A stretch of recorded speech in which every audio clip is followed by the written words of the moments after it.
Hey everybody, welcome back to another episode of Let's Play Minecraft. Hope everybody's doing good. I'm doing okay, I suppose. Today's video is going to be a little bit different.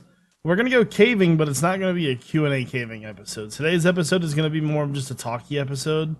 We're going to be talking about just about everything that's happened in this last week and a half to 2 weeks. Yesterday was the funeral, so I want to talk about that and just, this is a good way for me to vent. And you guys seem to want to listen, so thank you for all your support. I love you guys. So anyways, we should probably go ahead and get started. All right, so these guys, these are the husks, right? I think they're the husks. I can't remember. Right now they're just zombies, but so yeah, if you guys don't know this already, which I'm sure you probably do, my mother passed away on the 22nd. And it was kind of a huge shock to everybody. It's been pretty tough on the whole family, and there's a lot of reasons for that. So, for one, my mom was, she wasn't like in terrible health, right? She wasn't like, gonna, croak in like one day, which is weird because that's like one of the reasons why everything is like so, stressful is because like we don't know how she died, and so. To this day, we still really have no idea how she died. The coroner's report didn't really say much, which is kind of crappy. I don't really want any of those. Might take the saddle. Gold, emeralds. There's these loot tables are weird. I guess that's the new loot table system though, isn't it? Anyways, so yeah, my mother died. That was on the 22nd. And then on I think it was like the 25th, we found out that there wasn't going to be any insurance. And like going through something that like traumatic, it almost like puts your life into perspective almost, hold on, there's like a giant cave over here. I think it's this one right here. Yeah, I want to go down there. It really puts like everything into perspective for you, to be honest with you, because like, you kind of take things for granted a lot. And then like once something like this happens, like I'll never take anything for granted ever again. Like anytime I have something that I love or I feel like that is important to me, I'm going to let them people know because of this situation. So just to be honest with you, it's like it's like honestly changed my whole entire perspective on a lot of stuff. So so yeah, we kind of found out we didn't have any insurance, and so I started to GoFundMe. My brother asked around for some money as well. Now, I think the total GoFundMe costs, or not costs, but the total GoFundMe raised was $2,400, which is just insane. That was 2 days' time. $2,400 was raised. With that being said, so touch. Now, GoFundMe charges fees as well. It's like 25 to 30%. So, we raised close to, I think it was like roughly 2,200 maybe. It was right around about 2,200, I'd say.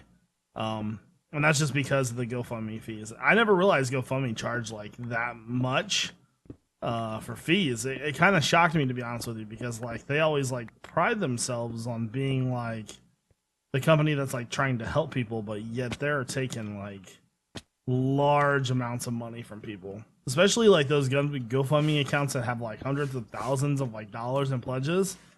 Dude, GoFundMe is making lots of money off that stuff. I never realized it was like that though. So, but either way, either way, like I'm eternally grateful for your guys' help. There's no way this would have been able to happen without you guys. So we went to the funeral home, which was Newcomer Barkley. I don't know why my father chose that one. I guess that's where my mother had wanted to be, where her services were. There's a couple of them around Dayton. I know there's like Tobias. There's a couple other ones too, but I know there's another hole over here, so we're going over here.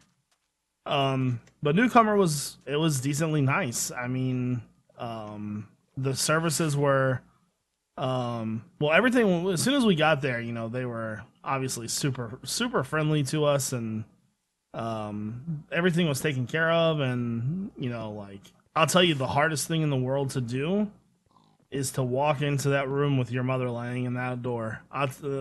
Just straight up. I mean, and this is like man to man. Like, it took me a good, I can't even say it. Took me maybe a good 30 to 35 minutes to walk into that room. I just sat down outside. I was like, I can't go in there right now. That's just one thing that I've never, like, dead bodies don't really bother me, but just seeing my mother there is so weird. So, hold on, I'm gonna cut real fast and find a cave. All right, so I found another cave. But yeah, so you know, when I walked in there, like, I knew my mom was gonna be in that room, right? Like, and that's just like, I don't know, man. It's weird because, like, I've never really traditionally had problems with, like, seeing a dead body before, or, like, you know, one that's been prepared for a funeral. It's a little weird, I'll be honest with you. I mean, nobody's really used to seeing that unless you work at the funeral home, but you know, it's like, it's kind of a whole different story when it's a family member, especially like your mother or your father. That is not something that you can really prepare for, to be honest with you. And anybody, I think, who has lost a family member will tell you this right away. Like doing the services for your family will be the single hardest thing you will ever do. Okay. Anyways, so the services started around we got there at 10, and I don't want to collect coal. We got there around 10. There wasn't really too many people there, because it was like, whenever you do services, typically it's immediate family first. Once the immediate family's done, then the friends and family can show up. There was a good amount of people there. The room was about 3/4 of the way full. Yeah,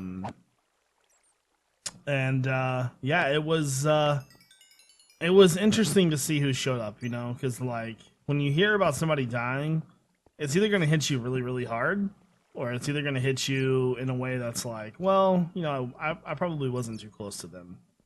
And one of the cool things about the funeral, well, not cool things, I should say, but one of the neat things is that our mailman showed up.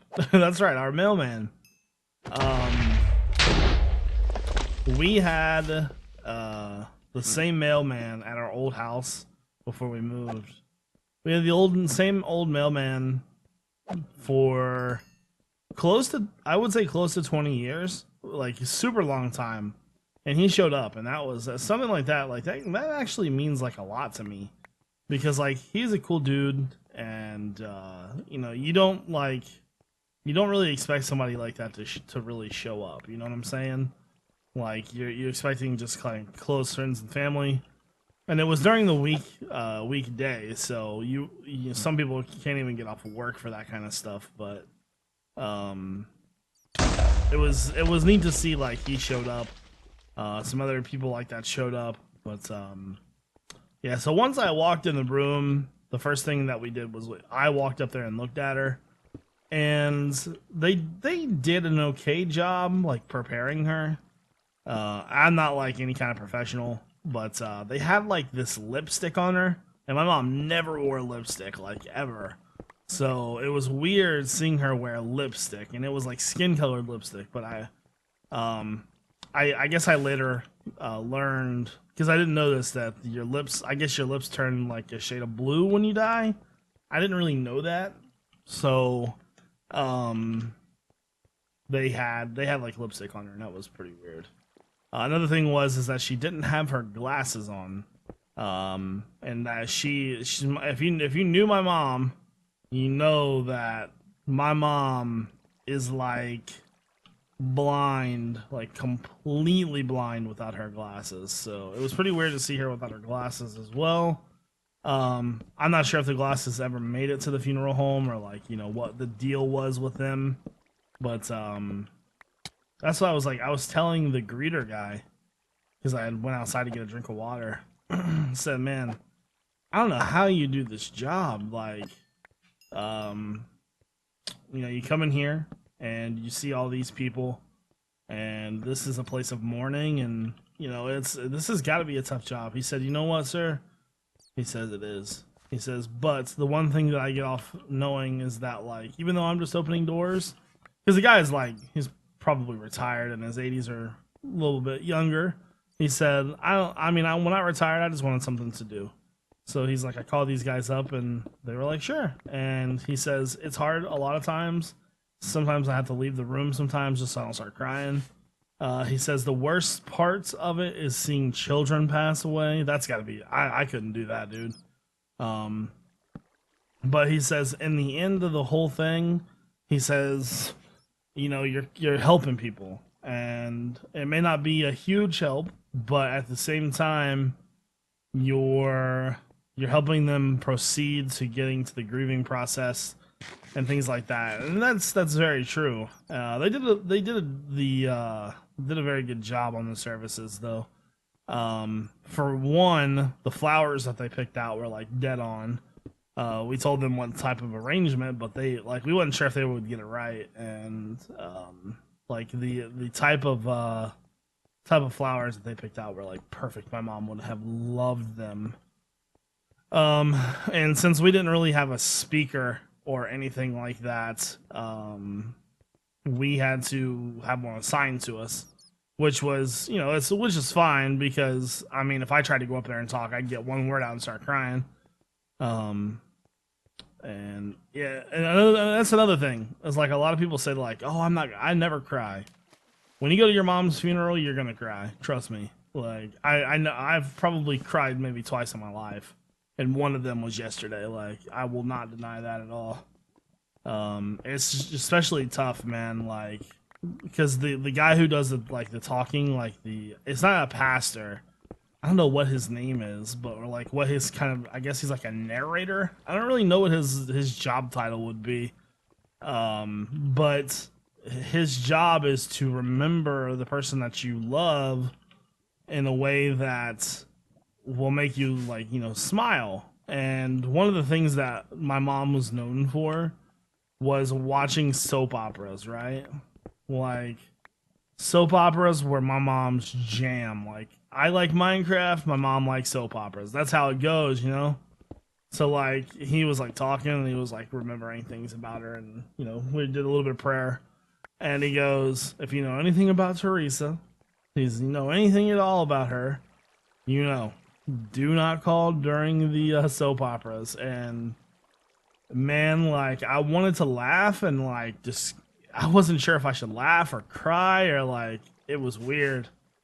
And I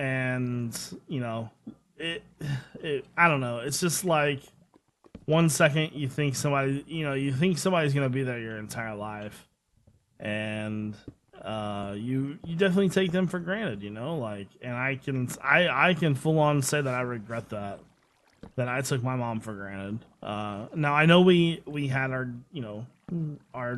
not distributions, but we had our disturbances or our disagreements, and I think that happens with every family. But at the same time, once you lose that person, you're just like, I don't give a fuck, dude. I wish they were here still. You know what I'm saying? Like, so trust me, if you're mad at your mom right now, just cut that shit out, dude. Your mom loves you. She's always gonna love you. That was a suicide bomber creeper. You want to be there for your mom whenever she needs you. So, I mean, she would do the same for you in a heartbeat. So, it's interesting. So, the guy was doing the speech. He did a really good job. Another really, really hard time I had was when they played my mom and dad's song. And I think that was Some Kind of Beautiful. I can't remember the name of it, but it's like a rock and roll song. And it's like my mom and dad's absolute favorite song, right? Like, sing it nonstop, listen to it when they're drunk. Like, that was their jam. So they played that song. Now, my mom, she was like huge into Brad Paisley. She went and see him in concert, like all kinds of stuff. So the fact that we played Brad Paisley. It seemed to be fitting. My dad chose the fishing song. I would have probably chose something a little bit different, but hey, he knows her the best. My mom and dad were together for, oh god, 27 years. 20? No, that's at least 28 because that's how old I am. And so, could you imagine losing somebody after 28 years of being together with him? I don't think I could do that. I don't even see, to be honest with you, I don't even see how my dad even walks into his house. Like, just knowing that, like, you know, she used to live there. I don't know, man. That seems awkward to me. Like, we were all kind of talking. And, we sort of think that he might get a roommate soon, which would probably be for the best, to be honest with you. Like, I'm not saying he can't handle it, because, you know, he's a grown man. He can do what he needs to do. But at the same time, like, dude, it's got to be hard on him. You know what I'm saying? Like, yeah, we've got two options. I think I want to go up there first. So, they played the songs. They played the Some Kind of Beautiful, I think. Man, I'm going to have to Google that real fast. So, sorry if you guys hear a noise. I want to make sure that this is the song. I don't know if that's it. These are like all kinds of movies. I don't think that's it. But so they played my mom and dad's song, and then they played Brad Paisley, and then they played Amazing Grace. Now, that's the one song I kind of disagreed with my father on. Now, it was his choice. Amazing Grace is a fine song, but I felt like Landslide would have been a better song. If you don't know what Landslide is, it's oh god, who is that by? I can't even remember now. Fleetwood Mac. Fleetwood Mac makes a great song called Landslide. And if you have never heard of it before, you should go listen to it. Trust me. Very, very good song. It's kind of old. It's got a female singer, obviously, but Fleetwood Mac is really good, man. So if you've never heard Landslide, you should go listen to that. But I felt Landslide would have been a better song. So once the services were basically over, the pallbearers. Now there wasn't for some rude reason, none of her family really showed up, which really kind of pissed me off, to be honest with you. Like, you just lost a family member. Why are you not, like, here mourning the loss? And I never know why. Like, to be honest with you, I've never really even met many of my mom's family. I met a lot of my dad's family. That's just because where we live. But as far as, like, my mom's family goes, I know maybe 5 of them. I really don't know them. So the fact that they didn't show up it kind of pissed me off, you know? But typically the sons are not supposed to be pallbearers. They're supposed to just like mourn.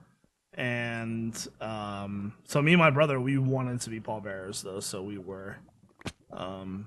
So we did that, and I'll tell you one thing, I never realized how heavy caskets were, dude. But there was 6 of us, and you know, we had it covered. So my father, he is retired Army, private first class, I think is what he was. And he stayed in for 6 years. So she got buried. It'll be a dual headstone. She is going to be buried at the veterans. It's like National Cemetery. Dude, like, I had heard bad things about that cemetery. Like, just in general, you know? Like, but when I went there, I was blown away. Like, the precision and the care that the military takes in, like, their funeral home, like, the funerals with their cemeteries, is, like, super good. Like, the place was super nice looking. It was very well upkept, and just, like, the precision and everything was really good. Now, all the gravestones were exactly the same, just the stand-up marble gravestones. And since my mom and dad are going to be buried together, this is another thing I learned. When family is buried together, they're buried on top of each other. I did not know that.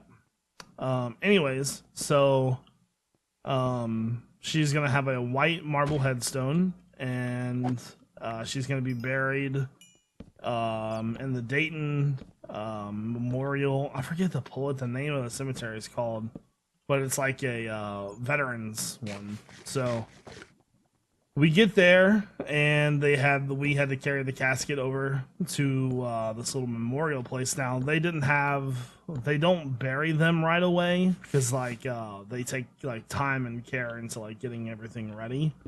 So the speaker came and he did another speech, and after that was done, services were pretty much over. We had to stay and talk to the director of the cemetery. And one thing I learned about the cemetery was that, like, at that one, I don't know if it's like this at every single one of them, the workers there, they're all veterans. Like, there isn't a single person there who hasn't served. And so he kind of like looked my dad in the eye, and he was like, you know, even though we're all retired, you know, this is still, you know, it's still that kind of core concept is when you join the service, you know, it's like it's a brotherhood. And he's like, we will take care of her. And you could kind of tell that he was like really, really serious about it. The guy seemed really nice. My dad shook his hand. Then we left, and so in total time, it took a couple hours. It really seemed like a long time, though. I mean, it's just a very, very emotional day. You know what I'm saying? Like, very hard to get through without like running out of tears, I should say. Like I said, I admitted I cried. If you don't cry at your mom's funeral, there's something wrong with you. But it was nice to see so many people show up. And so many people just, I'm sorry for your loss. And same with on YouTube and things like that. Like, there was just so many comments and people saying, dude, I'm so sorry. If you need anything at all, like, just say something. Like, I'll be there for you. Another cool thing was Randy, my ex-wife, was there, and my friend Philip showed up. I didn't even know that they were coming, to be honest with you. I just was in my own little world at the point, and they showed up. That was nice to have a friendly face to talk to. Me and my brother were pretty much greeting everybody, and like we had no clue who half of these people were. Mostly just my mom's friends. My mom was a home health aide. If you don't know what home health aide is, basically it's like a traveling nurse. She would go to different clients' houses and take care of them, wash them, feed them, do different things like that. Excuse me. So one of her like best friends, her name is Stella. Stella rode with us, and then we went and we got lunch afterwards. And I'll tell you what, eating right afterwards was a terrible idea.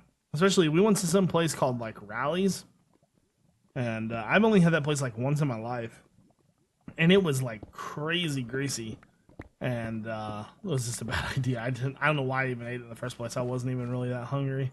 It's hard to kind of get an appetite for something like that on that day, But I will say this though, like the funeral home itself, like the place that had the services, like we had to skim on a lot of stuff just because it's so expensive. Like, funerals are crazy expensive. We paid it was either $5,200 or $6,200, and that was like bare minimum of stuff, right? Like, and even like that, they did such a good job getting everything together in time, and like just getting everything printed, and like I was really surprised at like how it was. And then they had like this like little room that you could go into if you were a family, and just go in there and sit down and chill, and like had like a refrigerator that had like 80,000 pops in it, and like just like anything you could imagine, basically.